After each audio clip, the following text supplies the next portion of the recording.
All right, let's jump right in. Have you ever met someone who just seems incredibly smart right up until the moment they open their mouth?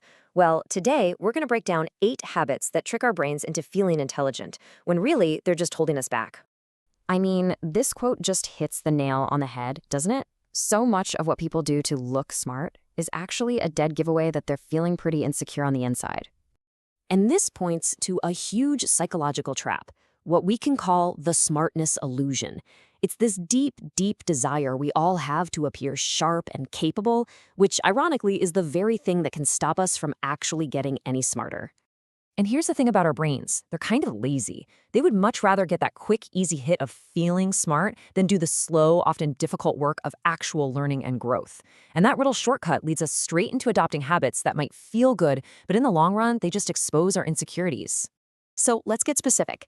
The first set of habits we're going to look at are all about communication and, well, protecting our ego. These are the things we say and do that basically scream fake intelligence to everyone around us. Okay, first up, over-explaining. You might think that adding tons and tons of detail to a story makes you sound like a total expert, but more often than not, it does the exact opposite. It actually signals that you're not very confident in your own point. Yeah, there's even a name for this: overjustification bias. It's when you're not totally sure about what you're saying, so you try to bury that uncertainty under a giant mountain of words. Genuinely smart people, they know how to make things simple. Oh man, this next one is a big one, and I think a lot of us can be guilty of it. Number 2, you argue to win, not to learn. If you're the kind of person who just cannot stand being wrong, that's not a sign of intelligence. It's actually a sign of some serious ego anxiety. The psychological term for this is motivated reasoning. Basically, you're not looking for the truth, you're just looking for anything that confirms what you already believe. You twist the facts to protect your self-image.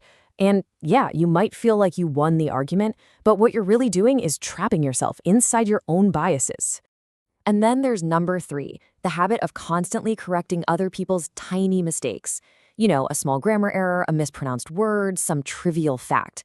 This isn't about being helpful. Let's be real, it's about making yourself feel bigger by making someone else feel smaller. This all comes from a place of what's called linguistic insecurity.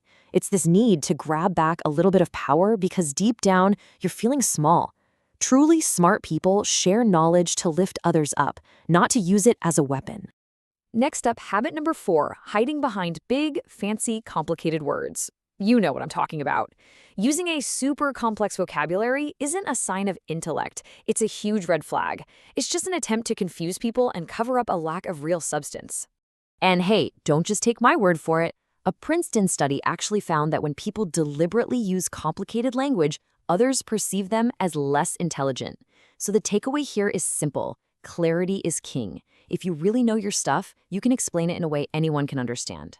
Okay, so we've talked about how we talk. Let's switch gears and look at how we think. This second group of habits is all about our internal mindset, the mental traps we fall into when we're trying to gain knowledge. Number 5 is a total epidemic in the modern world, and I think we can all relate to this one. You chase information, not understanding. You can read 50 books, listen to 100 podcasts, and collect facts like they're Pokemon cards. But can you actually connect the ideas? Could you teach the concept to someone else? If the answer is no, you're not really learning, you're just collecting. And this is a really well-known cognitive trap called the illusion of knowledge. Your brain confuses just being exposed to information with actually mastering it. But real intelligence isn't about how many facts you can list. It's about how deeply you can connect them. All right, moving on to number 6. A lot of people think that being skeptical of everything makes them look sharp and analytical. But being hypercritical is often just a lazy, defensive move. It's way easier to just reject new ideas than to actually engage with them and do the work of understanding them. And this really shows the key difference. On one side, you have defensive ignorance. The motive there is to look superior, so the action is just to reject things blindly. The outcome? You stay stuck. But on the other side, you have genuine curiosity. The motive is to learn, so the action is to ask questions. And the outcome? Real growth and deeper insight. Habit number 7 is for anyone out there who proudly calls themselves purely logical. Look, that's not a sign of superior intelligence. It's usually a sign of being emotionally underdeveloped.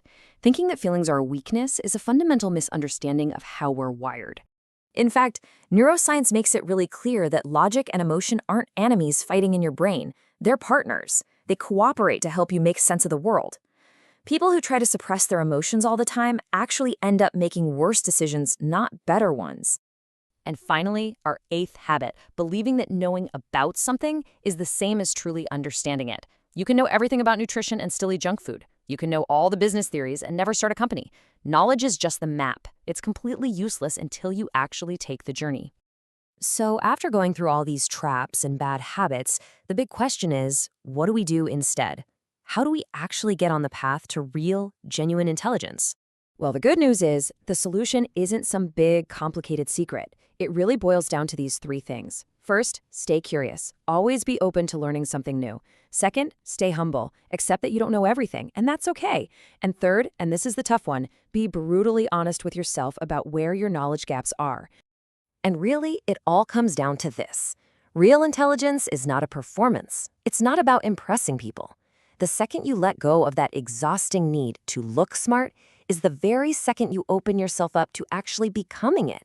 So I'll leave you with a question to think about. Looking back at this list of 8 habits, which one, or maybe 2, do you see in yourself? Because being honest about that right now, that's the real first step toward genuine growth.